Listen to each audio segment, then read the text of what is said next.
Y nada, bienvenidas a todas a un nuevo foro de Viento Sur, al que hemos titulado Alto el fuego en Gaza, perspectivas para Palestina en el nuevo contexto global y regional. ¿Se escucha? ¿Sí? ¿Por ahí sí? Vale. Un alto el fuego que se produjo hace exactamente un mes, el 19 de enero, tras más de 15 meses de genocidio y destrucción en la Franja de Gaza. A pesar de este alto el fuego, han continuado los bombardeos en Cisjordania y la ayuda humanitaria no está llegando a la población. En todo caso, el pueblo palestino está volviendo de forma masiva a sus hogares y nos están dando una lección de resistencia sin precedentes. Además, esto ha confluido con la llegada de Trump al poder y su plan para convertir Gaza en la Riviera de Oriente, dando continuidad así a la limpieza étnica que el sionismo lleva más de 80 años practicando, ¿no? Y con el fin, además, de controlar completamente el territorio, ¿no? Pero para llevar a cabo este plan no cabe duda de que hace falta la complicidad de algunos de los países de la región, como ya estamos viendo con Egipto y Jordania, a quien Trump les está amenazando con retirarles las ayudas millonarias, ¿no?, que recibe a cambio de que acepten a la población palestina. Parece que de momento estos países se están negando a ello, veremos cómo evoluciona.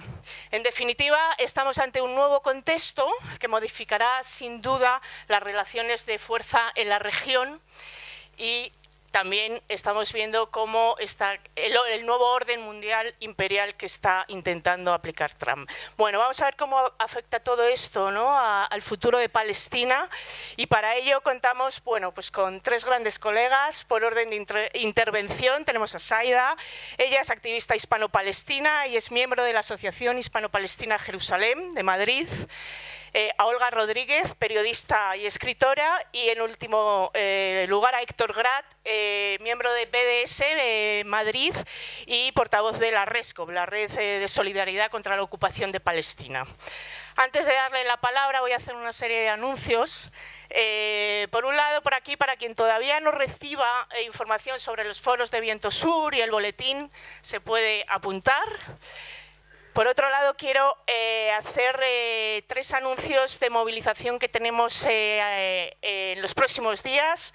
El sábado 22 hay una acción del movimiento pro-palestino enfrente de la Embajada de Estados Unidos para denunciar el plan de Trump. Es a las 12. Quien se quiera unir será bienvenida.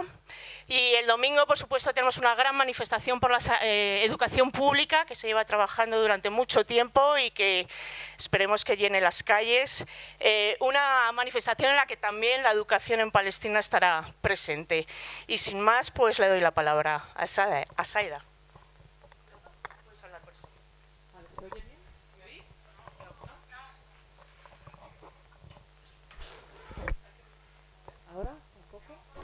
¿Ahora? Ahora sí, ¿no? Vale. Bueno, hola, gracias a todas y a todos por estar aquí, gracias a Anticapitalistas por organizar esta charla tan necesaria para seguir hablando de Palestina en el contexto actual. Me presento, ya me ha presentado Lorena, pero siempre me gusta hacer una pequeña presentación. Soy Saida, palestina, nacida en España, pero me reivindico en mi identidad palestina, esa que nos quieren arrebatar, y generación tras generación nos reivindicamos en ella, y más si cabe cada día y cada año que va pasando. Seguiremos luchando todos los palestinos por una Palestina libre y que no nos van a arrebatar. Bueno, dicho esto, nos vamos a centrar hoy en el contexto. Yo me voy a centrar ahora mismo en el contexto actual que se está viviendo en Palestina, sobre todo en Gaza y Cisjordania, tras estos 15 meses de genocidio y tras este alto el fuego tan frágil y que genera tanta incertidumbre, no solamente dentro de la población palestina, sino también a nivel mundial. En Gaza, ahora mismo, como todos sabéis, está destruida el 90% de Gaza, está hecha escombros, hay más de 100.000 asesinados por el ejército sionista, hay muchos más debajo de los escombros, miles de heridos. Es la guerra que más niños mutilados ha generado en cualquier guerra de la que se tenga conocimiento a día de hoy. Se ha utilizado el hambre como arma de guerra y a pesar de todo esto, a día de hoy, con esta frágil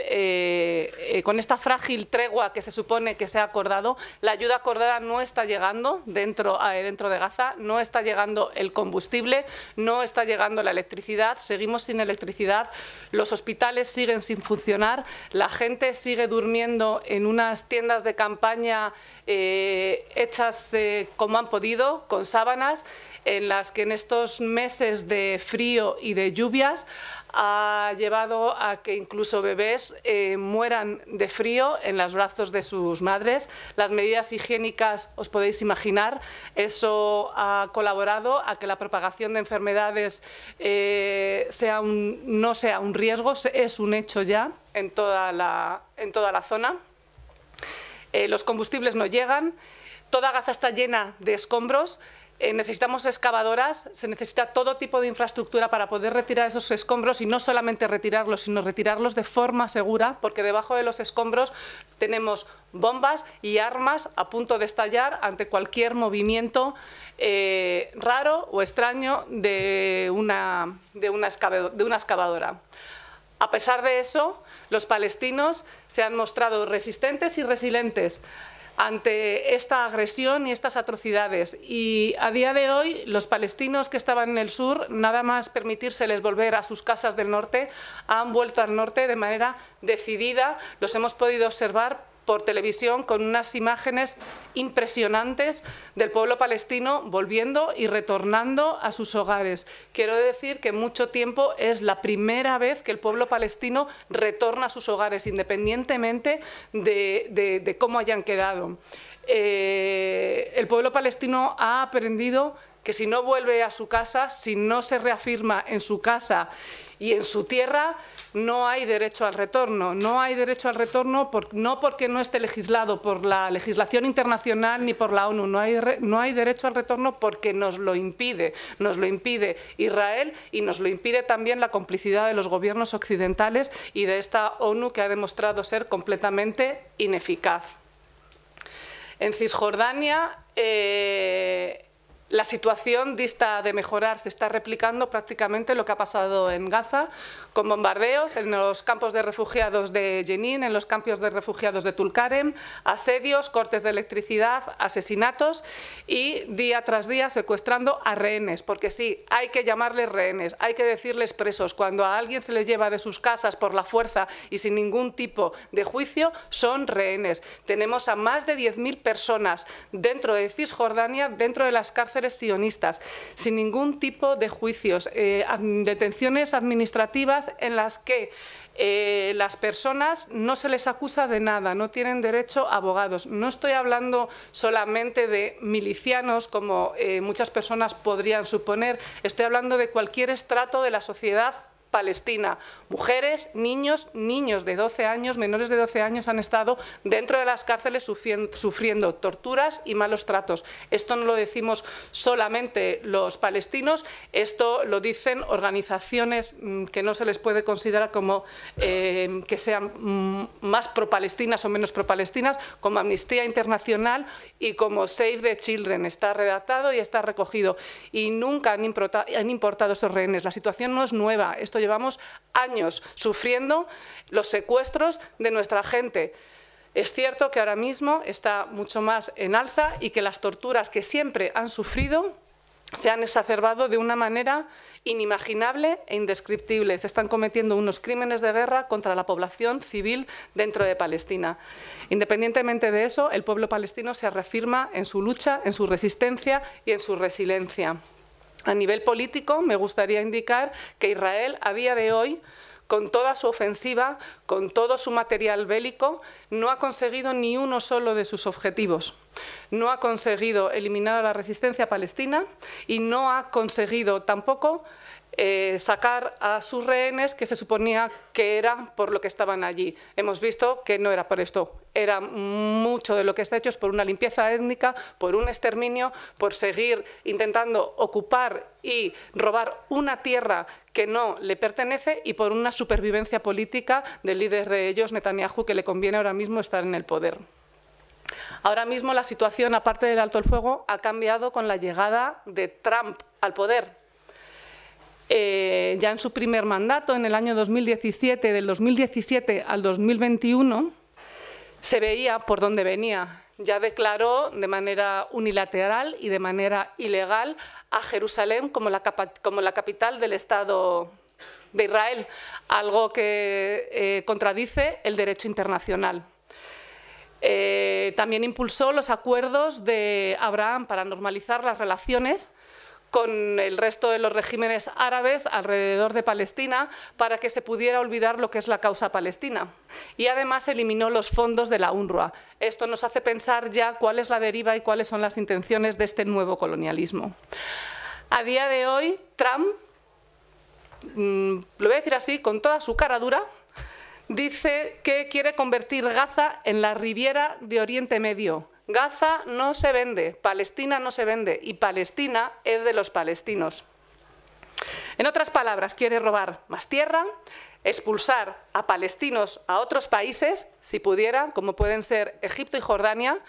Está moviendo toda su maquinaria diplomática y su presión económica para que estos países que dependen activamente, prácticamente en todos los ámbitos de su política de las ayudas externas, y esto está hecho adrede y aposta para que les pueda servir de soporte y de ayuda dentro de lo que es Oriente Medio. Lo que pasa es que ahora Egipto y Jordania se enfrentan a una tesitura muy complicada porque hay dos puntos problemáticos. Punto número uno, y esto es por contactos dentro de la propia Palestina. La gente que está dentro de Gaza les preguntas que si abren las fronteras, que si quieren salir, que si quieren ir a alguna parte, y te lo dicen clara y rotundamente la mayoría de la población: no nos movemos. Si nos quieren matar, que nos maten en nuestra casa, pero de aquí no nos movemos. No solamente no nos movemos, las personas que se están volviendo al norte, porque tienen sus casas en el norte, son conscientes de que este alto al fuego es muy frágil. Y aún así, hablas con ellos. Yo creo que ¿se me oye sin micro?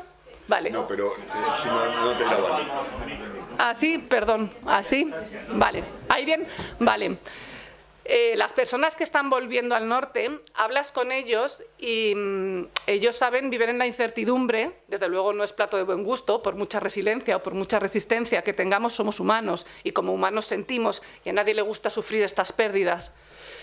Pero aún así, y con todo esto, la gente que está en el norte de Gaza te dicen que si vuelve la agresión sionista no se van a mover del norte, no se van a mover de su zona, y si tienen que caer, van a caer en sus casas, porque ya han probado lo que es: vete al sur, donde tenéis una zona de protección segura para civiles. No hay zona de protección segura para Israel y para sus cómplices dentro de Palestina. Así que a día de hoy no solamente se reafirman en quedarse dentro de lo que es la propia Palestina, independientemente de las condiciones, es que no se van a mover ni siquiera de su casa, de lo que quede de su casa y de los escombros que quedan, porque están llegando y se ponen como pueden y viven donde pueden. Retomando el hilo, Egipto y Jordania tienen, aparte del problema de que los palestinos no quieren volver ni entrar donde ellos, es que las poblaciones, lo que son las poblaciones, tendrían un problema muy importante primero por el equilibrio demográfico, sobre todo en Jordania, ya que más del 70 y el 80% de la población dentro de Jordania son palestinos, por lo que el equilibrio demográfico sería ya de riesgo para ellos y para lo que es la soberanía de Jordania, y aparte de eso, la sociedad dentro de los países árabes no lo entenderían, por lo que pondría el riesgo este movimiento no solamente a Palestina, sino lo que es la estabilidad regional dentro de Oriente Medio. Dicho esto, también me gustaría trasladar y que quedara claro que el problema de Palestina no es solamente un problema de los palestinos. El problema de Palestina hoy lo estamos sufriendo directamente nosotros, pero si no paramos esta nueva forma de colonialismo, mañana nadie estará a salvo de que quieran ocupar su tierra, porque hemos pateado, hemos enterrado el derecho internacional por el que tanto tiempo se luchó. La hipocresía de Occidente hacia el derecho internacional y el no cumplimiento de las leyes internacionales han quedado en evidencia en Palestina. Ahora mismo, Trump no solamente está atentando contra la estabilidad en Palestina, sino contra la estabilidad mundial. A Europa la ningunean. No sé si estáis siendo de los movimientos políticos que ahora mismo están teniendo. Y también es consecuencia de las acciones políticas que ha tenido Europa, que no ha sido una acción en base al derecho internacional, en base a la legalidad internacional y haciendo valer los valores democráticos que tanto tiempo nos costaron establecer después de la Segunda Guerra Mundial y de la lucha contra los regímenes fascistas. Ahora mismo tenemos otra vez la subida al poder de los regímenes fascistas y de extrema derecha, que son los que apoyan al sionismo, porque el sionismo es una ideología política, racista, fascista y colonialista e imperialista, que no se va a quedar solo en Palestina. Entonces tenemos todos la obligación y el deber de pararlo, porque nos afecta a todos como ciudadanos de la humanidad. Dicho esto, lo que está pasando en Palestina, me gustaría que tuvierais también un paralelismo con lo que ha pasado en otras historias de colonialismo no tan antiguas que nos puedan venir a la cabeza, y es el colonialismo indígena, el colonialismo de Sudáfrica y el colonialismo por parte de Francia de Argelia. Llevó mucho tiempo liberarnos, llevó mucho tiempo acabar con limpiezas étnicas, con apartheid y con distintos tipos de colonialismo. De verdad que esto es lo que queremos hoy en día para este tipo de mundo en el que queremos vivir. Este es el mundo que queremos dejar a nuestros sucesores. Colonialismo lo superamos, pero si no nos levantamos, salimos a las calles y presionamos a nuestros gobiernos, corremos el riesgo de volver atrás, muchos pasos atrás, y de poner en riesgo nuestro estado de bienestar. No nos podemos permitir el lujo de la neutralidad. Hoy en día, ser neutral es estar del lado del opresor. Muchas veces nos preguntamos qué podemos hacer.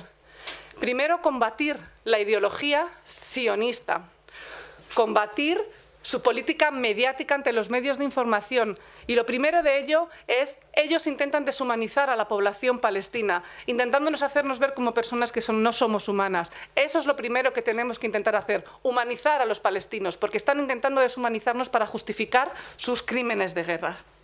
Aparte de eso, no dejar de hablar de Palestina, hacer foros como estos, charlas, concienciaciones, para saber todo lo que está ocurriendo. Hay un movimiento de boicot, desinversiones y sanciones en el que no me voy a extender porque Héctor tiene bastante más experiencia que yo en él, que es una forma pacífica de resistencia para presión. Es un arma política que ganó ya en Sudáfrica y tiró al régimen del apartheid en Sudáfrica. Tenemos que seguir presionando a nuestros gobiernos. No pueden seguir financiando un genocidio y unas agresiones de este tipo con nuestros impuestos, porque son impuestos nuestros que salen de nuestros bolsillos, por lo que tenemos que movilizarnos y salir a las calles para decir basta ya, no con nuestros impuestos. Escuchar y amplificar las voces palestinas y no permitir que los medios oculten la verdad. Yo apelo a los medios de comunicación también para que sean valientes y para que hagan un periodismo de verdad, del de verdad de la información, que combatan las fake news y que haya periodistas valientes, como en este caso Olga, que diga las cosas como son, lo que está pasando realmente. Apelo también a la diáspora palestina, para que tengamos todos una voz unida, todos juntos, porque más que nunca nuestro pueblo nos necesita unidos, que son muchos más las cosas que nos unen que las que nos desunen, como en cualquier conflicto. Entonces, apelo a la lucha de todos unidos juntos contra este fascismo y contra este colonialismo que no nos representa. Gracias.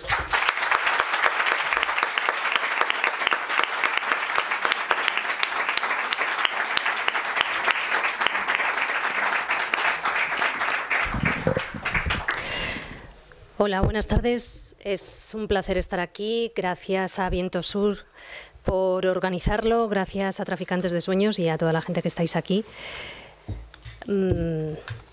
Bueno, no sé qué añadir. Bueno, esta noche publico una nueva entrega de un episodio, doy aquí la exclusiva, de un episodio sobre el armamento que sigue llegando a Israel. Sabéis que hubo un dictamen muy importante de la Corte Internacional de Justicia el mes de julio pasado, en el que se establece y se recuerda la ilegalidad de la ocupación israelí de Gaza, Cisjordania, Jerusalén Este, y se exige a los Estados miembros de Naciones Unidas la suspensión inmediata de comercio e inversiones que puedan contribuir de alguna manera no solo con el genocidio, sino también con la ocupación ilegal israelí. Porque esto no empezó el 7 de octubre de 2023 ni ha empezado ahora con Trump. Es una ocupación ilegal progresiva a lo largo de las décadas. Yo la primera vez que estuve en Palestina fue en los años 90. Desde entonces hasta ahora he visto cómo crecía y se extendía esa ocupación y esa anexión ilegal de territorio. En 30 años se ha triplicado el número de colonos en los asentamientos ilegales de Jerusalén Este y de Cisjordania. Hay más de 700.000 actualmente.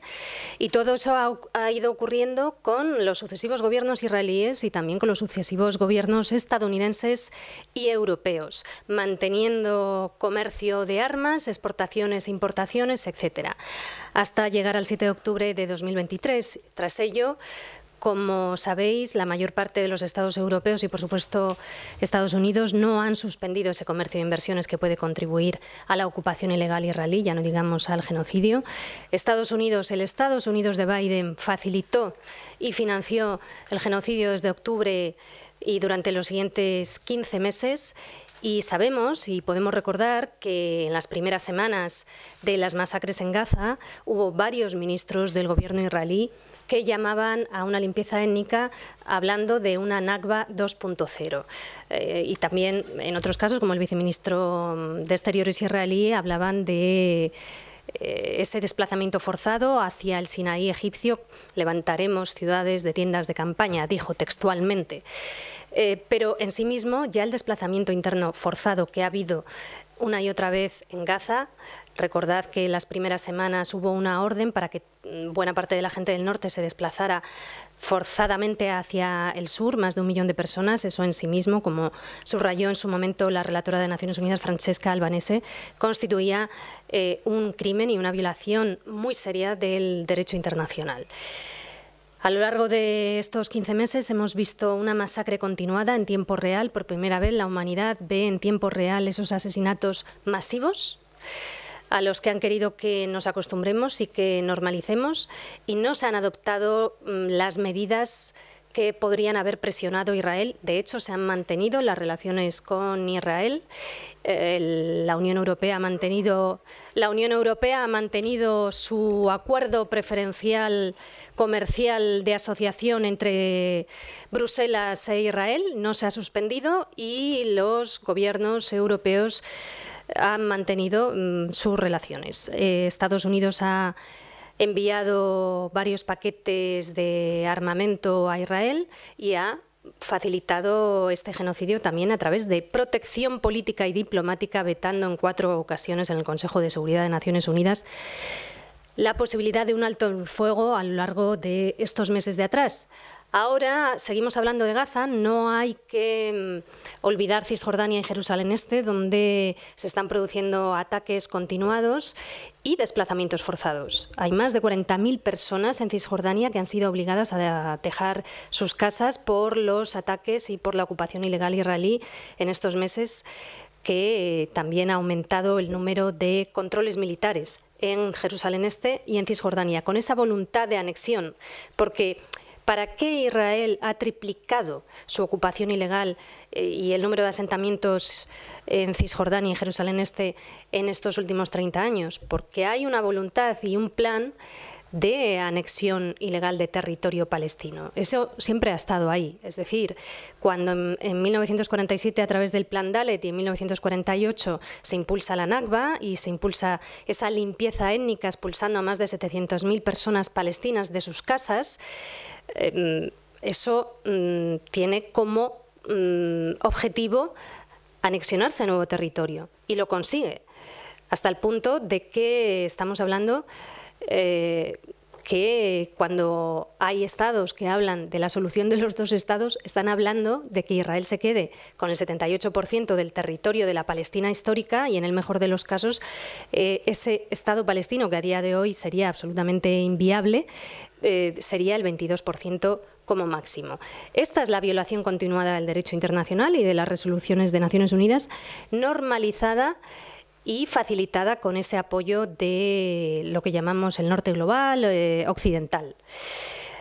Hablaban ahora aquí del derecho al retorno, es algo fundamental que está también contemplado en el derecho internacional, por supuesto, y en las resoluciones de Naciones Unidas, y que está sistemáticamente aplastado. ¿Quién es buena parte de la población que vive en Gaza? En muchos casos son familias que fueron expulsadas en 1947 y 1948 de sus casas y que guardan a día de hoy las llaves de sus casas originales, que fueron robadas a través de esa política de ocupación ilegal y de limpieza étnica y a través luego de leyes aprobadas a posteriori, como la Ley de Bienes Ausentes, y que saben muy bien, porque han crecido con la memoria de sus padres y madres o abuelos y abuelas, que si se van existe la posibilidad de que no puedan volver.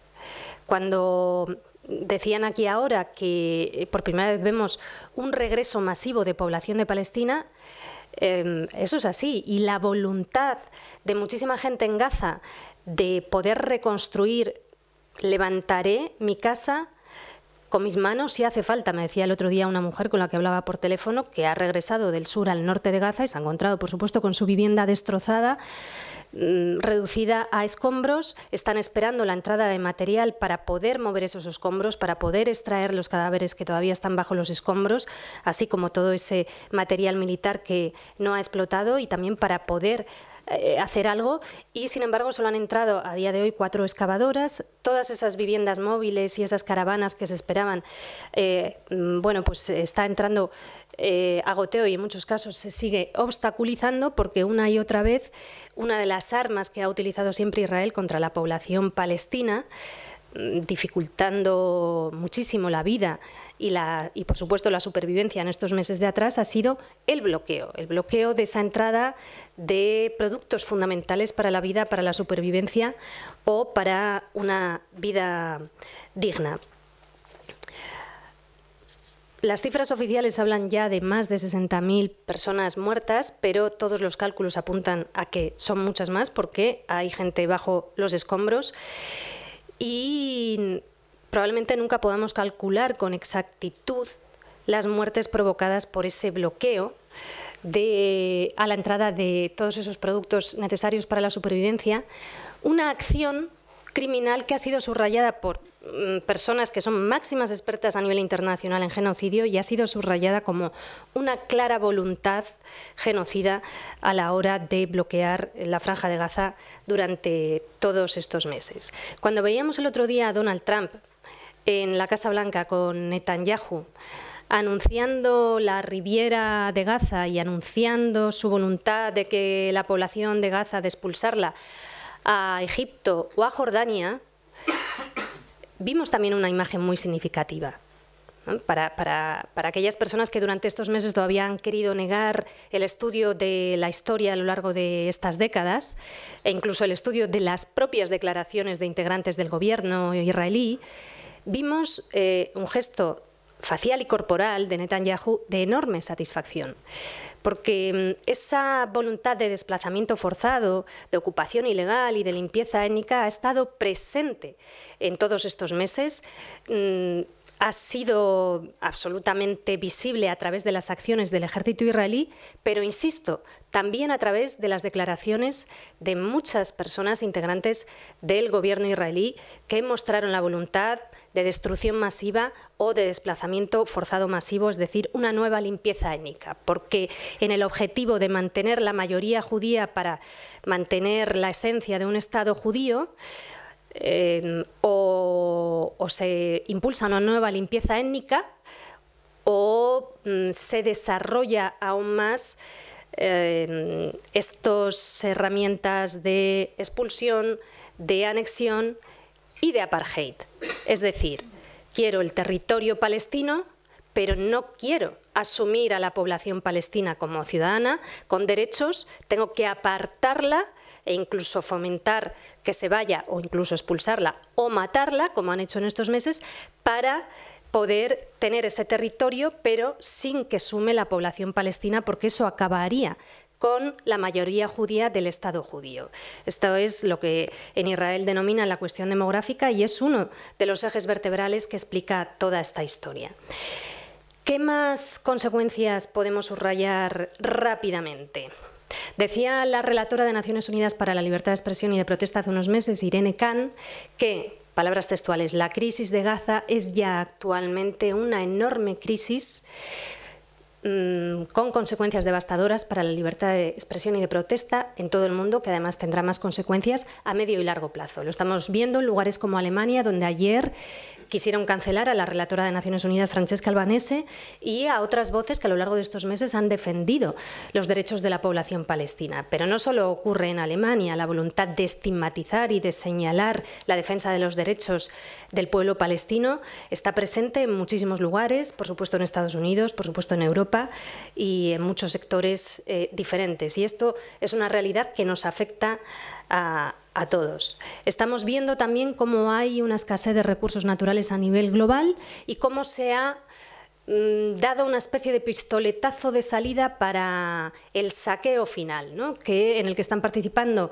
grandes potencias del mundo que utilizan la violencia, la guerra, en todas sus formas, ya sea guerra de alta intensidad, de baja intensidad, la represión, el control coercitivo, la vigilancia, la guerra contra las personas migrantes, la guerra a las fronteras, la llamada guerra contra la droga, todas esas formas de violencia y esa militarización lo usan como medio para acceder a yacimientos de gas y de petróleo, minerales críticos, tierras raras, pero también como fin en sí mismo, porque desde la perversión y la obsesión por mantener este sistema voraz capitalista de saqueo, para mantener el ritmo de la economía tal y como ellos quieren y no pensar un modelo alternativo, pues necesitan la industria de la guerra y la industria armamentística también para ello. Y eso también explica todo lo que estamos viendo, ¿no? A nivel global.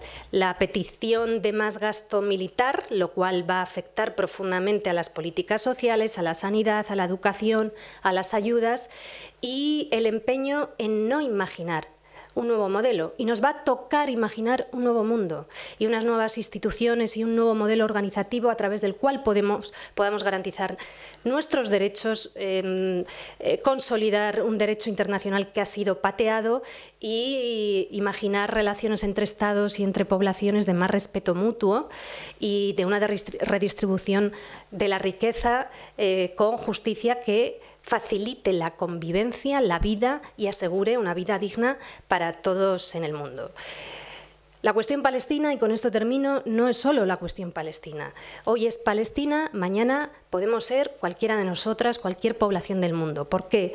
Porque ese andamiaje débil, de doble rasero, insuficiente, pero que era lo que había, ha sido aplastado, derribado, derrumbado, porque se han conquistado nuevas cotas de impunidad y por lo tanto todo vale. Se está instalando la ley del más fuerte, la ley de la jungla, en la que gana aquellos que tengan más fuerza militar, o pretenden ganar aquellos que tengan más fuerza militar y que pretendan estar más dispuestos a usar la fuerza bruta. Pero al mismo tiempo, en estos meses de genocidio, estamos viendo cómo en muchos lugares se ha organizado mucha gente, cómo al mismo tiempo hay pasos inéditos, cómo la población palestina resiste y vuelve a sus casas y está dispuesta a levantar de la nada nuevamente sus viviendas, y cómo en tantos lugares estamos intentando defender sus derechos, porque sabemos que son los derechos de todos. Y también los circuitos de derecho internacional, incluso, que por supuesto son lentos y que por supuesto sin presión política y sin acción política y social, y la acción política es todo, ¿no? en cualquiera de las formas, será insuficiente, pero incluso ahí también ha habido pasos inéditos, porque detrás hay mucha gente peleando. El propio dictamen de la Corte Internacional de Justicia que mencioné al principio es inédito. La orden de detención contra Netanyahu es inédita, porque la Corte de la Haya, el Tribunal Penal Internacional, nunca había actuado contra mandatarios aliados clave de Europa y de Estados Unidos. Las propias acciones que ha habido, como por ejemplo el Grupo de la Haya, constituido por 9 estados, exigiendo el fin de la impunidad israelí y la defensa del derecho internacional y de los derechos de la población palestina. Todos estos pasos son en sí mismos insuficientes, pero no debemos minusvalorarlos, porque,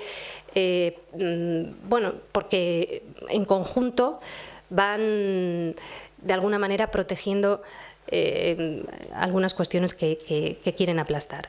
Estos días estoy diciendo algo mucho que no lo digo desde la ingenuidad, sino desde el conocimiento de a lo que nos enfrentamos, y también desde la propia experiencia y vivencia de haber sufrido guerras, injusticia y haber sido testigo de crímenes de guerra.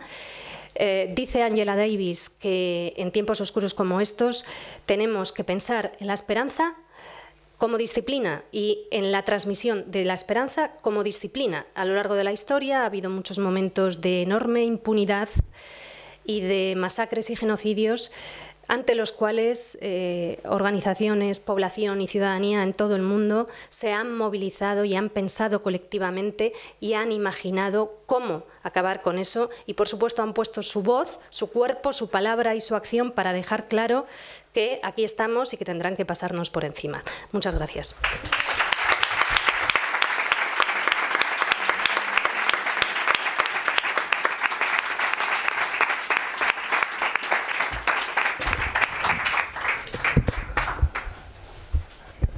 Bueno, yo, la verdad que después de Saida y de Olga me queda poco por decir, excepto quizás hacer referencia a algo que estaba en el título de la convocatoria de hoy, que era el nuevo orden internacional y cómo va a afectar al orden regional también.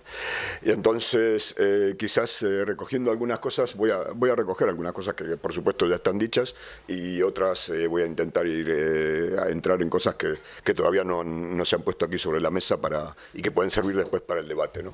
Evidentemente, en estos últimos 15, 16 meses, el Estado de Israel ha demostrado dos cosas. Una, tener una capacidad de destrucción y de muerte inconmensurable, o por lo menos varias veces incomparable con ninguno de los otros agentes que puede haber en la región, y ni siquiera en el mundo. Y junto con eso, como ya recordó Saeda, los objetivos que tenían hace 15 meses, que era, en realidad era la continuación de algo que luego vamos a volver, de los planes de Trump en su primer mandato con el Acuerdo de Abraham, que era eliminar la cuestión palestina, en aquel entonces políticamente, y ahora en estos últimos meses materialmente, a través de la destrucción de infligir la mayor destrucción posible, tanto en vidas como en propiedad, y como en viviendas, como en infraestructuras, en todo lo que han destruido en Gaza. A pesar de todo eso, como bien dijo ella, el resultado no es especialmente satisfactorio desde su punto de vista. Para el nuestro sí, que lloramos por cada una de las muertas, o de los niños, o de las mujeres, pero para ellos es ampliamente insatisfactorio.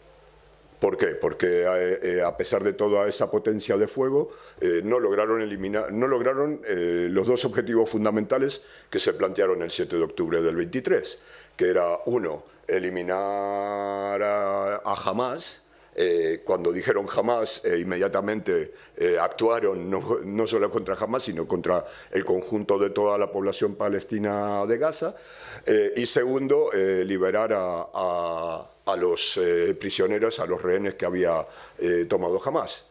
Ninguna de las dos cosas las lograron. Después de 15 meses, en el norte seguían teniendo escaramuzas y seguían teniendo bajas. El ejército está más desgastado que nunca, con un nivel de moral más bajo. Esto tiene que ver con temas que no voy a tocar aquí, pero claro, a veces simplificamos la situación de la acción del Estado sionista, del Estado de Israel, como un monstruo colono. Y olvidamos que también hay cuerpos ahí, y en este caso no es uno fumándose un cigarro en la City de Londres, sino gente que pone diariamente su cuerpo para actuar en contra del pueblo palestino. Pero eso tiene su coste también, a pesar de que lo podamos ver desde el otro lado nosotros de la trinchera, ¿no? Bueno, y la gente no está por... bueno, esto nos lleva a cosas que han salido ya. Uno de los problemas que tiene Netanyahu, entonces, perdón, no voy a seguir el hilo que llevaba. Entonces, después de 15 meses, lograron solo muy parcialmente sus objetivos. Y esto tiene un coste interno bastante grande, además de lo que acabo de decir del ejército, el descontento dentro de la sociedad israelí, por una parte, las familias exigiendo que deje de atacar para no matar a los... para salvar la vida de los rehenes y poder negociar su vuelta, y por otra también una división. Claro, cuando uno habla de estos nuevos fenómenos de extrema derecha, bueno, tanto Netanyahu como Trump, y prestamos atención a sus victorias y a sus programas o a sus discursos bárbaros, no prestamos suficiente atención que todas estas victorias electorales o estos apoyos lo que generan también a la vez es una profunda polarización y división en sus propias sociedades, prácticamente al 50%. En los Estados Unidos podría ser 55-45, en el Estado de Israel entre la población judía, efectivamente no es así, puede ser del 80 frente al 20, pero ahí está, y ese 20 es una espina que no se pueden quitar. Y esto lleva a la pregunta de, bueno, entonces a esta situación, ¿cómo están respondiendo ellos? Entonces, responden como respondieron siempre, ¿no? Se vieron obligados a llegar a un alto el fuego, a un cese que ellos ven como temporal, y desde el mismo momento han hecho como hacen siempre. Desde el mismo momento que firman un acuerdo dicen que no lo van a cumplir. Y entonces son especialistas en hacer acuerdos en fases donde solo la primera se cumpla y el resto de las fases queden en el aire, o las intenten renegociar o intenten generar una provocación que justifique que no se cumpla.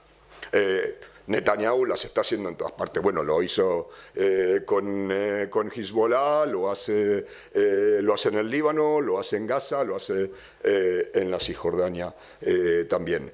Y lo hicieron en Camp David, lo hicieron en el 48. Olga se refirió a la partición. Yo incluso me refiero muchas veces a la declaración Balfour, donde hay una coletilla que dice que el gobierno de su majestad verá con buen grado la colonia judía en Palestina, salvaguardando los derechos culturales y sociales de la población original. Claro, ni eso lo han cumplido. De ahí en adelante vamos para peor. Y entonces, en realidad, si vemos desde esta perspectiva, efectivamente la nueva situación que genera los discursos y la política del nuevo gobierno americano, ¿qué significan? Bueno, primero, efectivamente, Trump entra decididamente con un plan que no es solo Palestina, es un plan global de cómo intentar al menos atemperar o revertir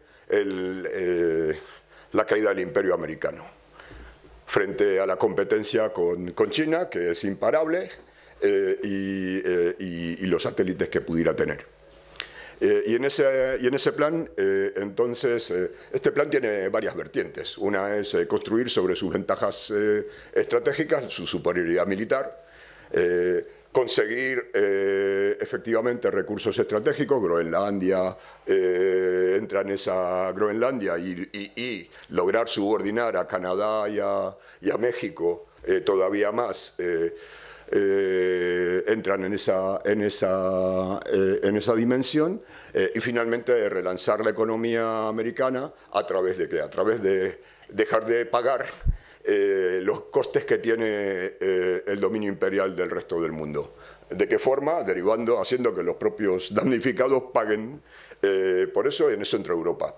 El cambio de política hacia Europa, para las que vienen de Latinoamérica, todo esto que estoy contando no les parecerá nada extraño, porque es la política tradicional hacia el patio trasero, como lo veían ellos, que es América Latina, donde esto es habitual desde comienzos del siglo XX, ¿no? Pero ahora es nuevo. Y entonces es en ese contexto que tenemos que entender las propuestas de Trump para Palestina. En primer lugar, es intentar resucitar el acuerdo de Abraham, que efectivamente la acción de Hamas fue un golpe sobre la mesa diciendo, perdón, no nos tomáis en cuenta, pero aquí estamos y no os olvidéis de nosotros. Que fue en realidad el objetivo político de la acción, ¿no? Al margen de la acción militar, con bastante éxito, porque claro, hoy es indudable que la posición, digamos, el reconocimiento del pueblo palestino y de su lucha es bastante mejor que hace 2 años, donde efectivamente todos nos preocupábamos de que esto políticamente es un agente a desaparecer, porque nadie le toma en cuenta, ya sea por su debilidad o ya sea por su colaboracionismo de parte de la Autoridad Nacional Palestina, ¿no?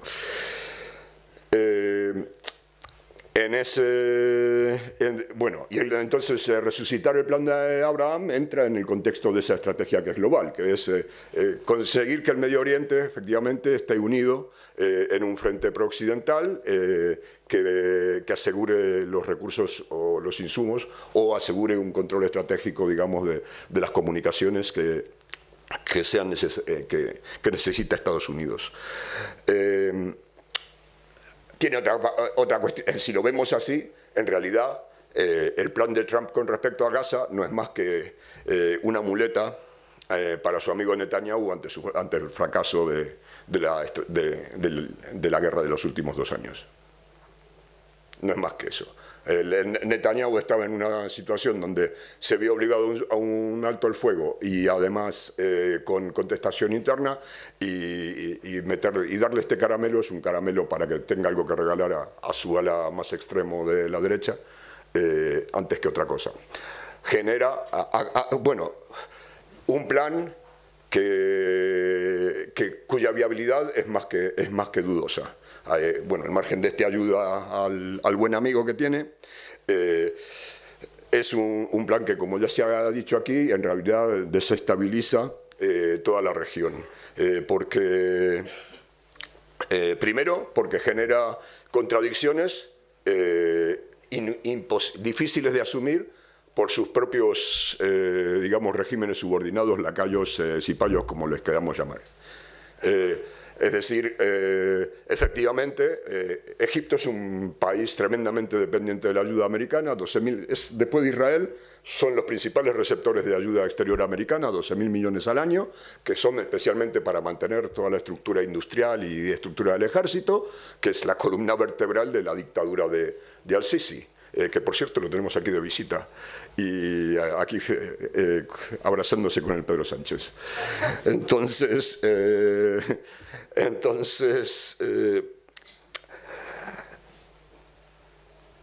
ya lo dijo Saeda, entonces es cierto, es tremendamente dependiente de los Estados Unidos y proclive a aceptar lo que le digan, pero una cosa es ser un lacayo y otra es ser un suicida.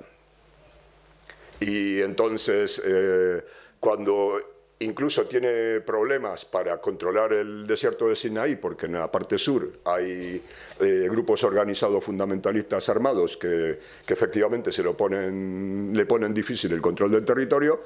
Aceptar a 500.000 o a 1 millón de expulsados de Gaza, identificados una parte importante con Hamas, no creo que sea fácil de digerir, a menos que, claro, volviera a construir lo de Gaza, una cárcel gigantesca que de alguna manera les aislara contra el mar y los hiciera completamente dependientes de todos los recursos.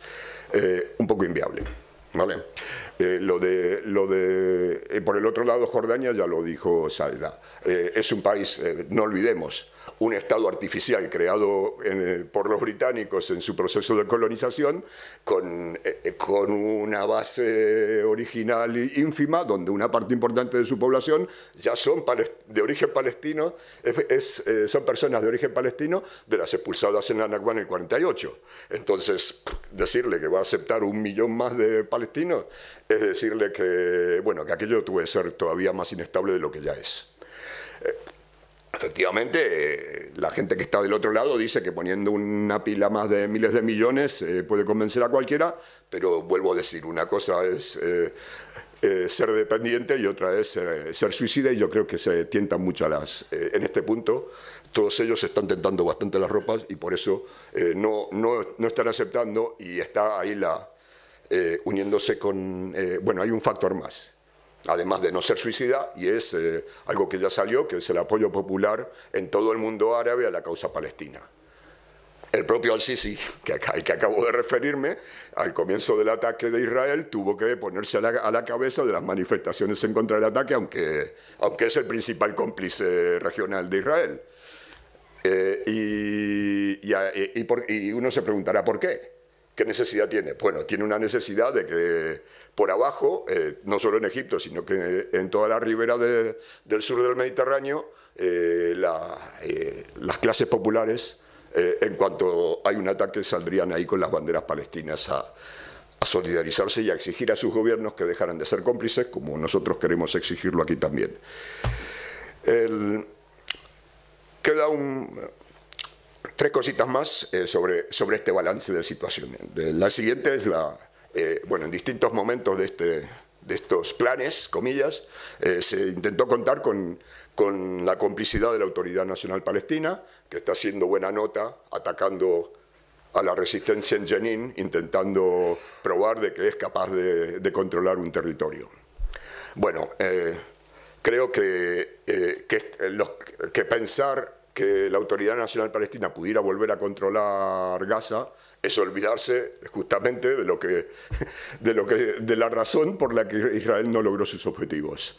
Hay 2 millones de personas no dispuestas a ser expulsadas, no dispuestas a seguir siendo colonizadas, y un movimiento que podemos ser muy críticos, pero un movimiento que vertebra la resistencia, incluyendo con una capacidad limitada, pero capacidad militar. Bueno, esto no se liquida así como así, a menos que efectivamente empiecen una guerra, pero en mucha más escala o sea, si esto de los 15 meses y los 60.000 muertos nos parece un genocidio, debería ser 10 veces más para poder efectivamente implantar un plan de esos. No está a la orden del día. Una cosa es querer y otra es poder, en este caso.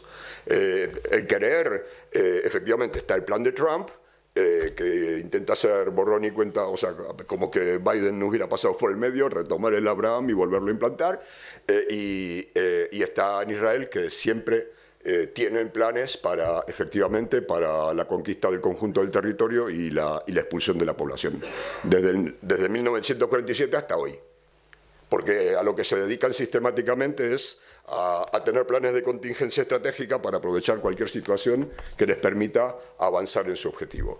Y su objetivo, no estoy yo tan de acuerdo en que sea el Estado étnicamente puro judío, sino hay que entender cuál es la dinámica del proyecto sionista. Cuando los británicos apoyan al proyecto sionista a comienzos del siglo XX, no es porque fueran filojudíos, eran antisemitas. Lo hicieron por la otra cláusula que tenía la propuesta del sionismo, que era: vamos a crear un enclave occidental que garantice el control occidental de la región. Vale. Esto genera una situación donde ese Estado, por más fuerte que sea, está siempre en una situación de incertidumbre, de inseguridad. Está rodeado de enemigos. O sea, está para conquistar y ordenar todo lo que hay alrededor. Y es lo que genera entonces una dinámica de que su propia visión estratégica de seguridad le obliga a expandirse. Porque cada vez que crecen, tienen un nuevo enemigo del otro lado. El mejor ejemplo es lo que pasa en el Líbano. ¿Por qué tienen la necesidad de...? El Líbano no es parte de la Palestina histórica, el sur del Líbano. Sin embargo, desde 1975 en adelante, constantemente tienen la necesidad o los planes de poder hacerse con el sur del Líbano. ¿Para qué? Para crear una zona buffer que evite que los que están un poquito más al norte me ataquen. Pero cuando llegaran al Litani tendrían que conquistar hasta Beirut, como fue en la guerra del 82, para poder asegurarse que los que están al norte del Litani no me sigan atacando. Bueno, lo mismo pasa por todos lados, excepto cuando consiguen un gobierno cómplice total. Y esta es la dinámica.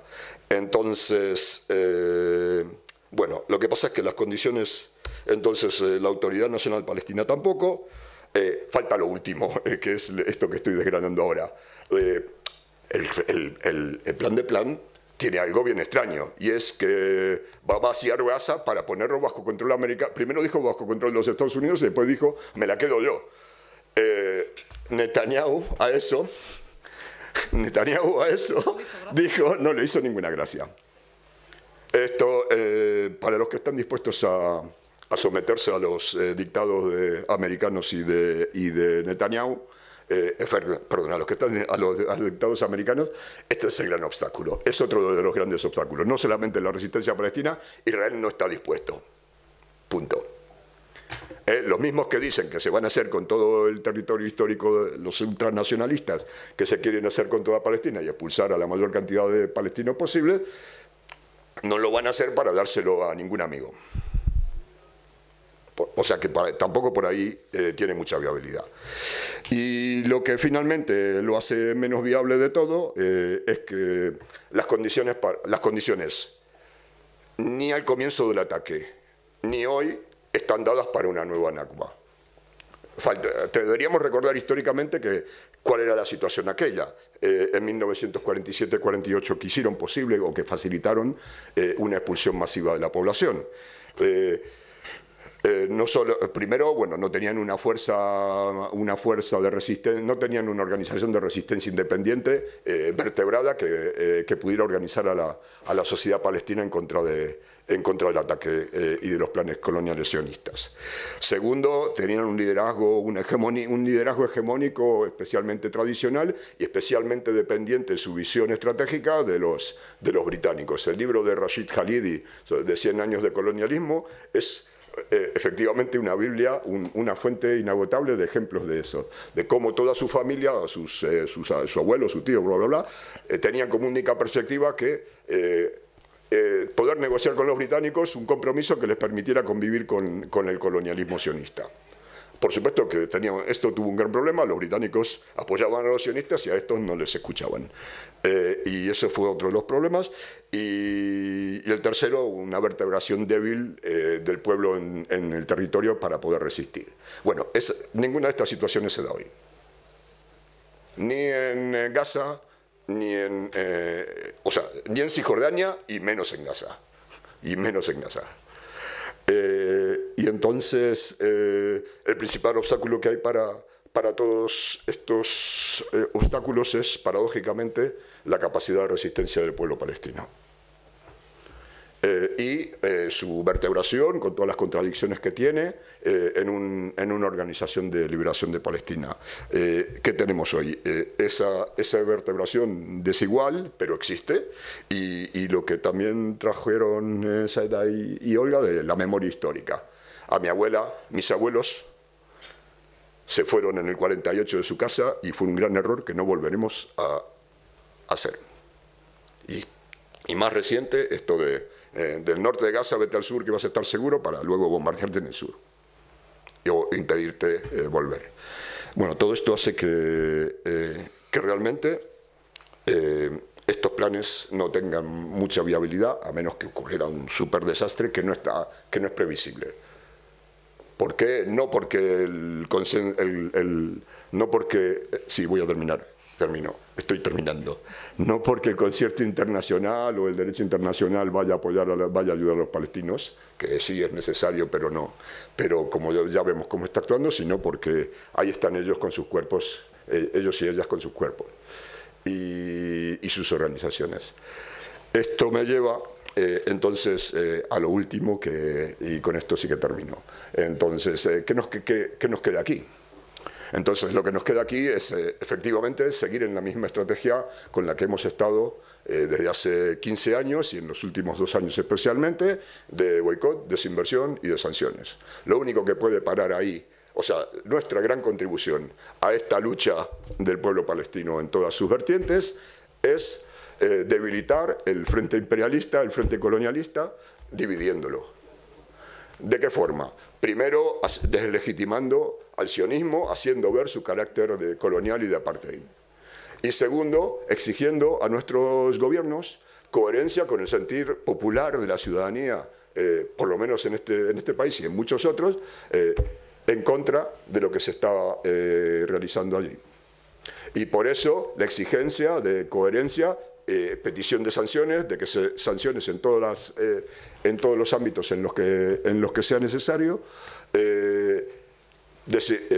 incluyendo, por supuesto, sumarse a los juicios, a las demandas en todos los tribunales internacionales que haga falta y exigir, empezando antes que todo eso, la suspensión del acuerdo de asociación preferente entre Israel y la Unión Europea.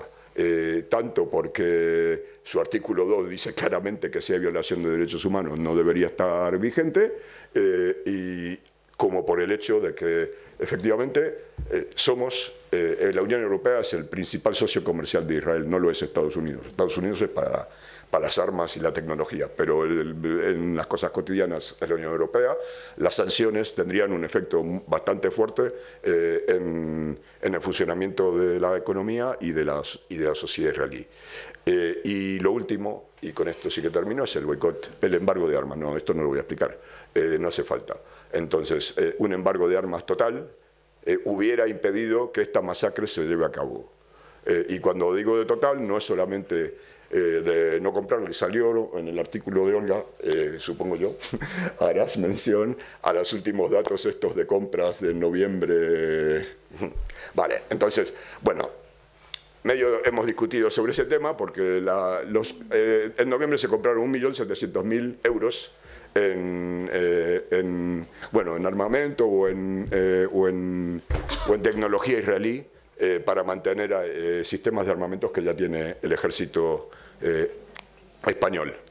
Es 1.700.000 en el contexto de 13.000 millones, que es lo que se invierte, que es lo que gastamos, parece mentira, en la supuesta defensa. Nuestro gobierno gasta en nuestra supuesta defensa, ¿vale? Como veis, es bastante poco relevante. Ahora, esto de no comprarles es una forma de desengancharnos de ese orden social. Por supuesto, no venderles, que es todavía más dramático, y no permitir el tránsito de los barcos de los que hoy va a hablar por escrito, mejor dicho, va a escribir Olga. Por ahí, ¿no? Quiero añadir una cosa, si me permitís.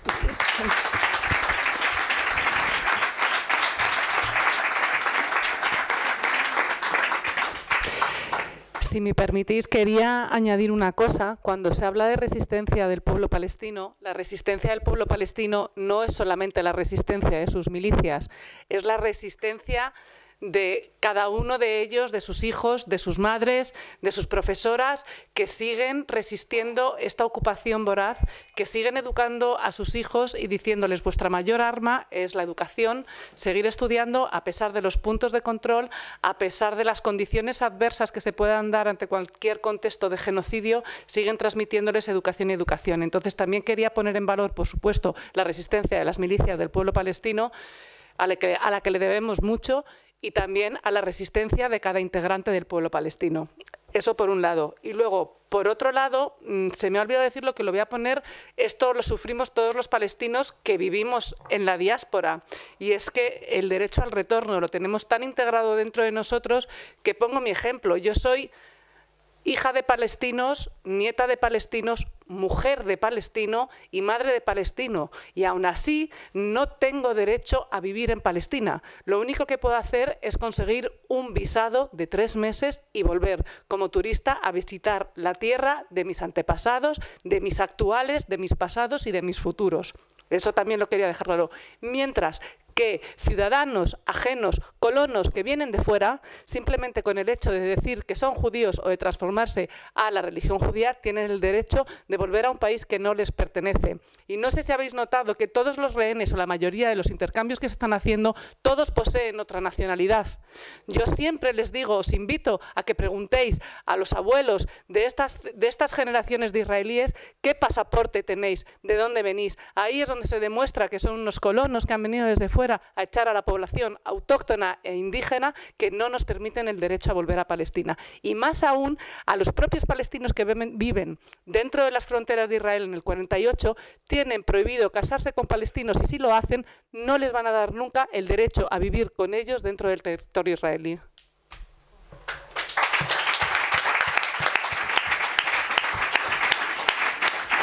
Bueno, pues muchas gracias a las tres. No sé si queréis comentar algo. Podemos dar paso a las intervenciones de este público que nos acompaña. Venga, pues vamos a empezar por aquí. Recogemos, ¿os parece? 3 preguntas, más o menos, y les damos paso. Gracias por la conferencia, o como la llamen. Mi pregunta es: ¿qué información tienen los ciudadanos del Estado de Israel sobre lo que está pasando?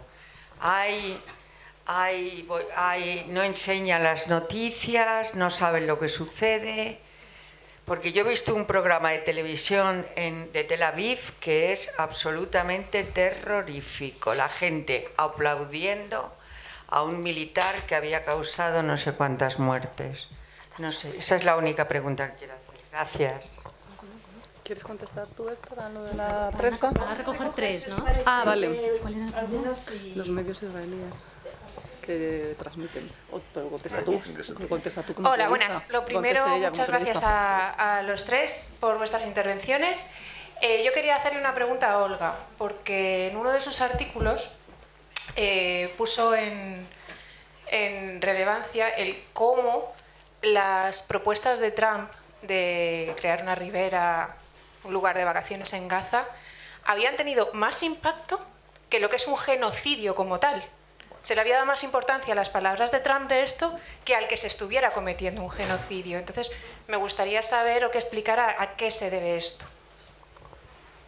¿Por ahí quiere intervenir alguien más? ¿Alguna pregunta más?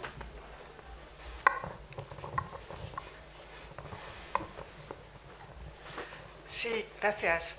Yo tengo una pregunta referente a lo que va a pasar ahora. Claro, no estoy pidiendo nadie que tenga acceso a ninguna bola de cristal, pero lo que sí tengo claro es que el cese al fuego es frágil, lo habéis dicho, que ha sido violado no sé, más de 200 veces, que hay muchos muertos, que siguen matando y claro, Trump esto no lo va a parar. O sea, ya sabemos que Netanyahu no quiere fase 2 del cese al fuego y bueno, o sea que yo creo que aquí está todo muy frágil y aunque me gusta mucho lo que Héctor haya dicho antes, yo no tengo nada claro de que que estos vuelvan a masacrar a la primera. O sea, yo entiendo perfectamente que los palestinos resistan, o sea, es impresionante, pero también sé que delante tenemos a Netanyahu, tenemos a su gobierno, tenemos a la ideología sionista, y no solo va por Palestina, no solo estamos viendo ahora lo que está pasando en los campos de refugiados de Cisjordania, y claro, y lo que pasa también en el sur de Líbano y Siria. O sea, ¿qué va a pasar con estos locos que Trump no va a parar? Y la Unión Europea ya es más que insignificante, aparte con su colaboración con el genocidio. Gracias.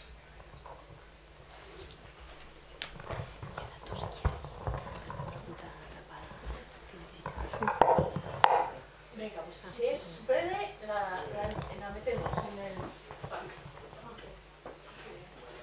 Yo solamente quería saber por qué hay tantos dátiles de Israel. Está todas las fruterías, todo el lavapiés lleno de dátiles de Israel. Yo creo que se compran más dátiles que armas a Israel. Gracias.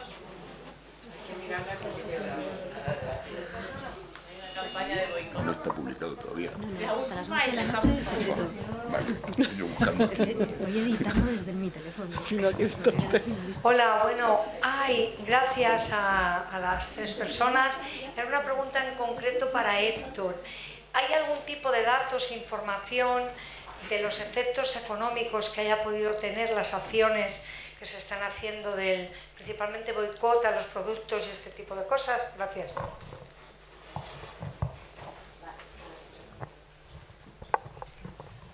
Les damos paso y paso hoja, ¿vale? Por si alguien quiere anotar para recibir información de Viento Sur, ¿vale? Cuando queráis. ¿Contesto yo a...? Vale, te voy a contestar yo a ti con respecto a la pregunta de qué es lo que se espera que pase ahora mismo en Palestina. Desde luego el panorama no es muy positivo de lo que pueda pasar para con nosotros, pero desde luego lo último que hay que perder es la esperanza, y la historia, como antes ha dicho Olga, nos ha demostrado que nos hemos enfrentado ya otras veces a regímenes fascistas y que han practicado genocidio contra poblaciones. Desde luego que esto no es una lucha solamente de Palestina, esto es una lucha a nivel mundial. Entonces hay que organizarnos la ciudadanía, los movimientos civiles, los movimientos sociales, los sindicatos, los gobiernos. Hay que presionar a todo para parar este nuevo orden mundial y decir qué tipo de vida queremos vivir, porque no solamente nos afecta a los palestinos, nos afecta a todos, y viendo la que está cayendo deberíamos echar todos un paso hacia adelante y no mirar hacia otro lado como si esto no fuera con nosotros. Desde luego que no pinta muy bien y muy probablemente puedan volver a haber masacres a las que tendremos que responder todos de manera organizada.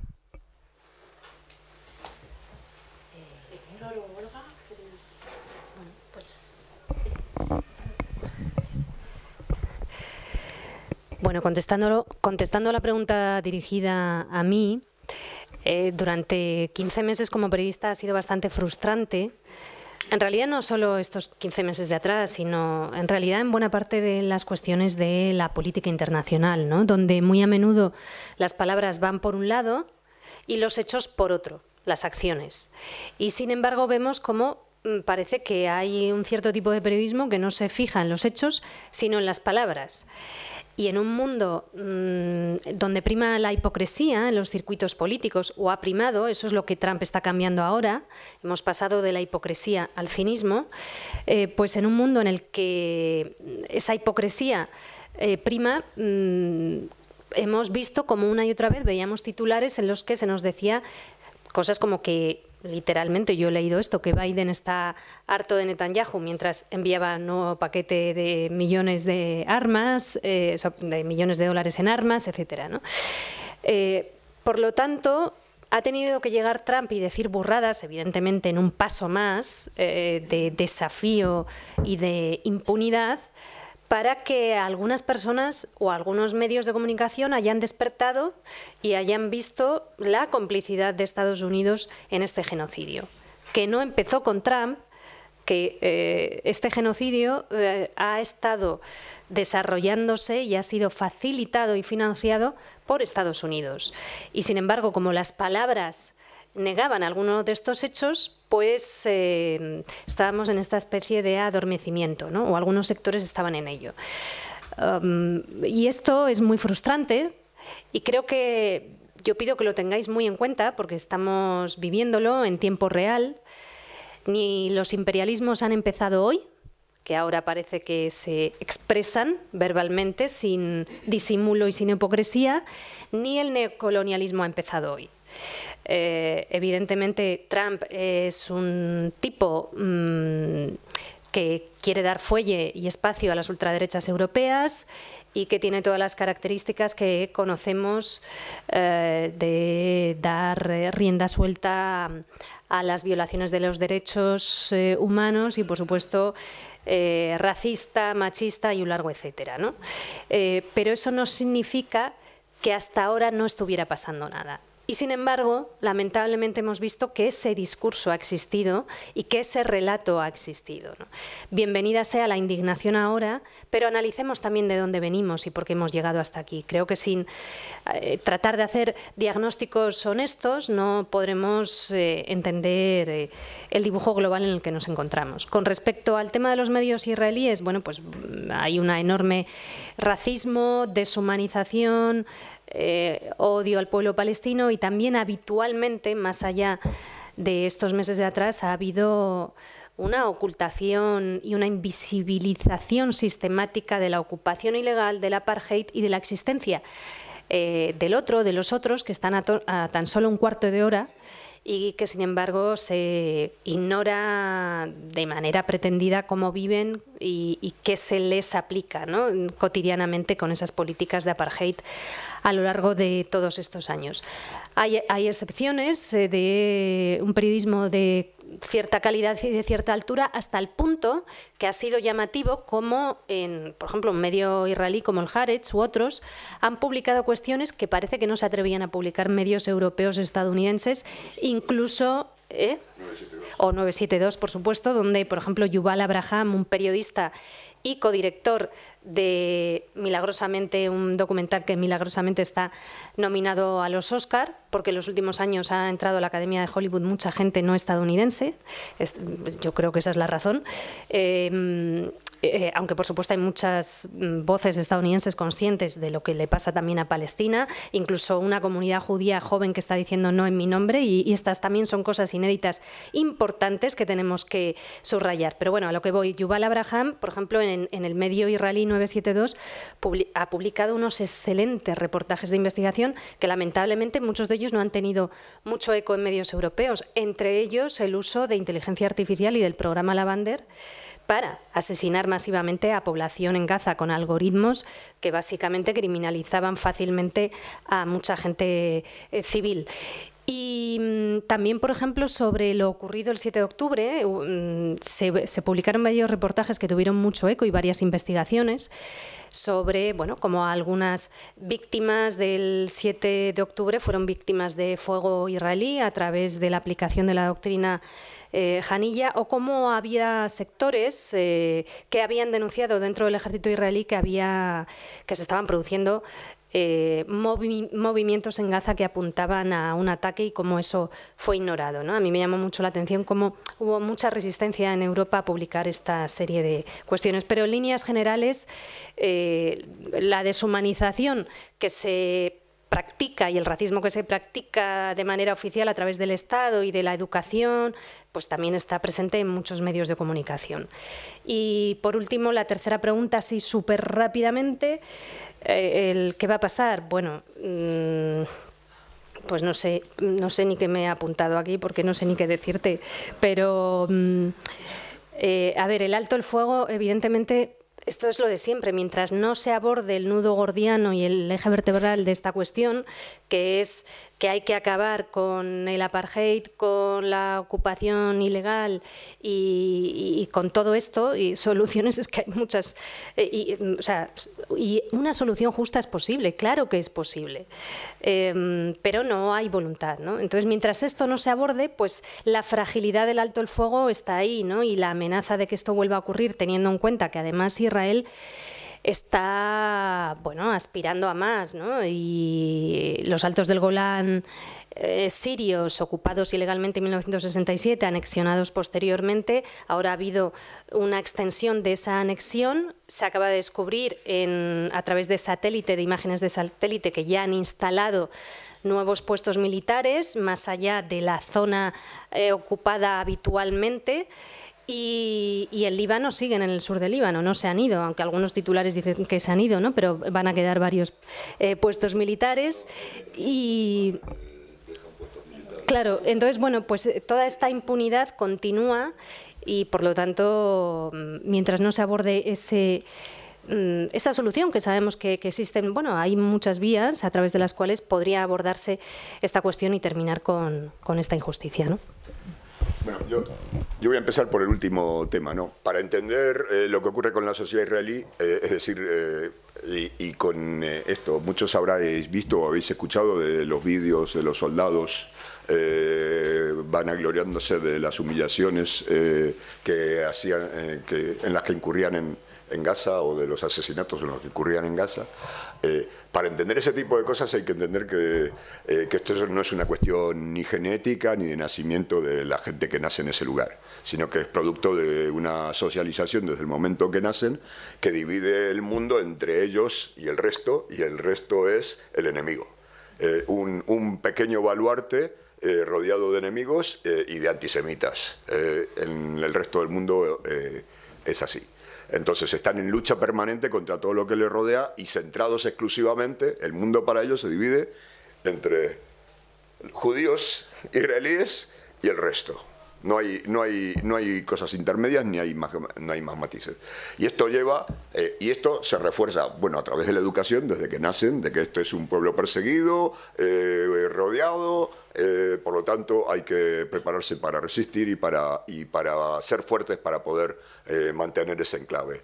Y por el otro lado, los medios de comunicación. No has hecho referencia a esto de que desde el 7 de octubre en adelante no hay ni una sola imagen en los medios israelíes de lo que estaban haciendo en Gaza. Todas las imágenes que vuelven es del ataque de Hamas al kibutz y a las ciudades de la frontera. Recomiendo ver a comienzos del ataque, ¿cómo se llama? Bueno, voy a dejarlo. Un vídeo que mostraba, que efectivamente que argumentaba que en realidad los lugares que atacó Hamas eran antiguos pueblos y enclaves de ciudades palestinas antes del 48. Un vídeo de Ilan Pappé, que no me salía, de Ilan Pappé, mostrando que históricamente que en realidad lo que atacaron eran zonas que les habían sido arrebatadas en el 48.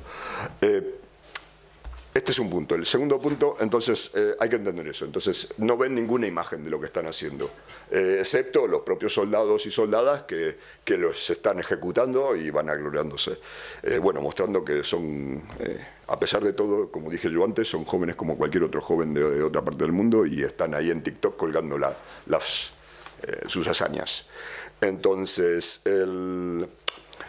luego quería entrar en la cuestión esta antes de ir a lo del boicot, en las reacciones, en qué se puede hacer. Y entonces yo antes terminé cuando, bueno, ya me había pasado, por supuesto, un montón del tiempo que tenía asignado con el BDS, y dije, el BDS es lo que sí hay que hacer. Y quiero entrar ahora un minuto en lo que no hay que hacer. Y referirme a los intentos de la Liga Árabe y de la Unión Europea de resucitar el plan más que muerto de los dos estados, y de como solución negociada para resolver el conflicto, sobre Palestina. Creo que no hay nada más equivocado que eso. Bueno, primero porque ese plan, si tiene algún inconveniente, yo vuelvo a lo que dije antes en parte, depende de que Israel lo acepte. Israel, creo que es evidente para todas, espero, no está dispuesto en este momento a aceptarlo ni ahora ni en el futuro próximo.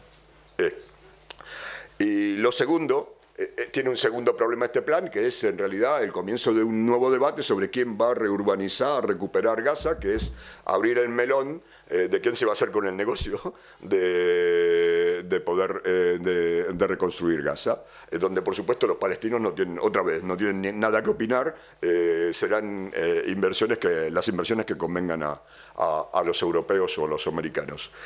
Y lo último y más de fondo es que es parte de una estrategia errada, yo creo, de la Unión Europea de supuestamente oponerse a los planes de Trump.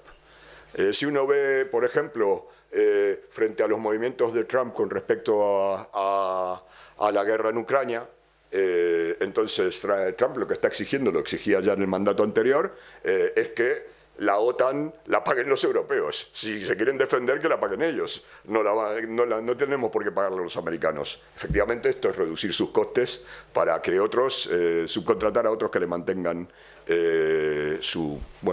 un flanco. Y claro, ¿cuál fue la respuesta europea o cuál está siendo la respuesta europea a esto? Es decir que rechazan eso y triplicar el gasto militar. Vamos, es decir, que estamos en contra, pero vamos a hacer lo que nos pide. Con Gaza está pasando lo mismo. Entonces, el intento de resucitar el plan de los dos estados es en la misma dirección, o de proponer sobre la mesa propuestas de gobernanza para Gaza sin contar ni con el pueblo, ni con la población de Gaza, ni con Hamas. A ninguno se le ocurriría en ningún otro contexto. Y ahí, sin embargo, ahí las tenemos dando vueltas en el discurso público. Bueno, yo creo que esas son las cosas que hay que evitar. No nos llevan a resolver nada, nos llevan simplemente a más opresión y a más larga opresión para el pueblo palestino y para todos los de la región, porque todo, como ya dije antes, es un plan que desestabiliza todo. Y finalmente los efectos del boicot. Entonces, bueno, debo decir que las inversiones en Israel no sé si cayeron un 80% en estos 2 años de guerra. Una de las razones para detener la guerra, además de lo que dije yo antes del desgaste del ejército, es la parálisis económica. La economía está medio paralizada porque dejaron de llegar inversiones, grandes inversiones que se esperaban se han suspendido, sin ir más lejos el centro de Intel que se iba a construir de chips en Israel por ahora ha quedado en veremos, las inversiones que esperan no llegan, el turismo está paralizado. Y luego tienes a una parte de la población movilizada en el ejército, es decir, sin trabajar. Vale, todo esto hace que el coste de esto no sea trivial, y una de las razones para que no se pueda mantener a lo largo del tiempo, además de que el propio ejército dice que no se ve capaz. Y luego, efectos económicos del boicot sí que los hay. Los hay especialmente en las desinversiones. Cuando los fondos de pensiones del norte de Europa retiran sus inversiones en la bolsa de Tel Aviv, significa que decenas de miles de millones de dólares se les evaporan de la economía israelí. Y a pesar de eso, yo siempre suelo defender que el efecto más importante del boicot no es el material económico, sino que es el simbólico. Es el simbólico en varias dimensiones, en varias facetas. El primero, el golpe para el mensaje a la sociedad israelí y al gobierno israelí. Esto es, una parte de la ciudadanía del resto del mundo no ve esto que yo empecé ahora a describir de la visión etnocéntrica que puede tener la sociedad israelí de lo que está ocurriendo. Entonces esto es un reflejo, un espejo que le dice, mira, el resto del mundo no lo ve como vosotros. Y el segundo es también la acción aquí en nuestra sociedad para ayudar a construir allí un cambio. Y es el efecto sobre nuestras instituciones, ¿no? La crítica a la complicidad de nuestros gobiernos, de los gobiernos europeos, de nuestro propio, a pesar de que haya cambiado, efectivamente, de que hayan adoptado otra retórica, siguen haciendo lo mismo de siempre, como bien dijo Olga, es un cambio fundamental. Yo creo que justamente, a pesar de todo el desastre que han causado, estoy de acuerdo con otros antisionistas en que este es un punto de inflexión en la imagen del Estado, del proyecto sionista, del Estado de Israel, y en su legitimidad. La gente no... Es difícil, efectivamente, ellos son especialistas en lograr que nos olvidemos de sus barbaries. Pero esta vez creo que justamente el hecho de que se retransmita en directo y el hecho de que se esté cometiendo un genocidio a mansalva sin que nadie haga nada por detenerlo, ha calado mucho más hondo que otras veces, y la campaña de boicot, desinversión y sanciones va a tomar nuevo impulso, va a continuar creciendo, ¿no? Gracias, Héctor. Yo quería hacer aquí una pequeña intervención a propósito de la pregunta, ¿no? En definitiva, ¿qué perspectivas hay para Palestina, ¿no? Creo que sigue siendo las mismas que hace mucho tiempo. Y esto pasa porque, como bien defiende Joseph Daher, profesor, muy querido profesor sirio, suizo-sirio, que está siendo objeto de una caza de brujas por parte de la Universidad de Lausanne, ¿no? Y que tiene un libro magnífico que se llama La cuestión palestina y el marxismo. Como bien defiende Daher, la liberación del pueblo palestino pasará por la liberación de los pueblos de la región. Es decir, solo si los pueblos de la región se levantan contra las tiranías que soportan, contra el imperialismo, contra el sionismo, Palestina podrá ser libre. Hubo un intento con las primaveras árabes, no se culminó, ya sabemos cómo las apaciguaron, pero yo creo, y yo estoy de acuerdo con Daher, en que si no hay un levantamiento de las clases populares y trabajadoras en la región, Palestina podrá seguir resistiendo y lo hará seguro, pero necesita de ese levantamiento más a nivel regional. Y quería sacarlo a colación por eso, porque está siendo objeto este profesor, politólogo muy querido, que ha estado este verano acompañándonos en la Universidad de Verano. Está siendo objeto, no solo él, sino todos los alumnos a los que dirige sus tesis. Entonces, bueno, yo no sé, creo que nos podría dar tiempo a un par de preguntas rápidas si queréis, si no, lo podemos dejar aquí. Y, por supuesto... Bueno, los dátiles. Pues los dátiles, eso ahora Héctor, pero bueno, simplemente por añadir, sabéis que hay mucha gente egipcia que su primera conciencia política, o sea, la primera toma de conciencia política siempre ha pasado por la defensa del derecho del pueblo palestino, y hay un dicho que dice que el camino a Jerusalén pasa por el Cairo, porque Egipto es un país clave, ¿no? El país árabe más poblado del mundo. Por su territorio pasa el Canal de Suez, de una gran importancia geoestratégica, comercial, económica, y hubo un antes y un después marcado por el momento en el que se firmaron los acuerdos de Camp David de 1979, que por supuesto siempre, pues esa última fase de los acuerdos que nunca se cumple, más allá de que, bueno, lo que implicaba era una renuncia, ¿no?, a esa defensa del pueblo palestino. En la sociedad egipcia, como muchas otras de la región, la conciencia de la importancia de los derechos del pueblo palestino existe, está súper presente, pero la represión que hay en muchos países es brutal.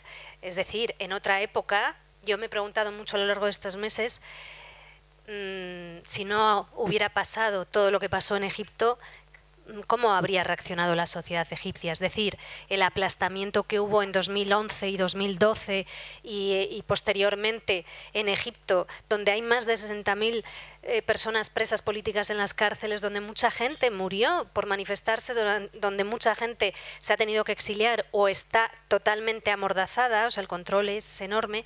¿Qué hubiera pasado si eso no se hubiera producido, ¿no? Porque hubo ese despertar en esas revueltas y el aplastamiento posterior ha sido brutal, hasta tal punto que mucha gente habría querido estar en las calles estos meses e incluso ir a Rafah, como también quisimos ir muchísima gente internacional, o sea, de la prensa internacional, poder acceder al muro hasta Rafah y, aunque no nos dejaran entrar dentro, lo cual ya de por sí es terrible, ¿no?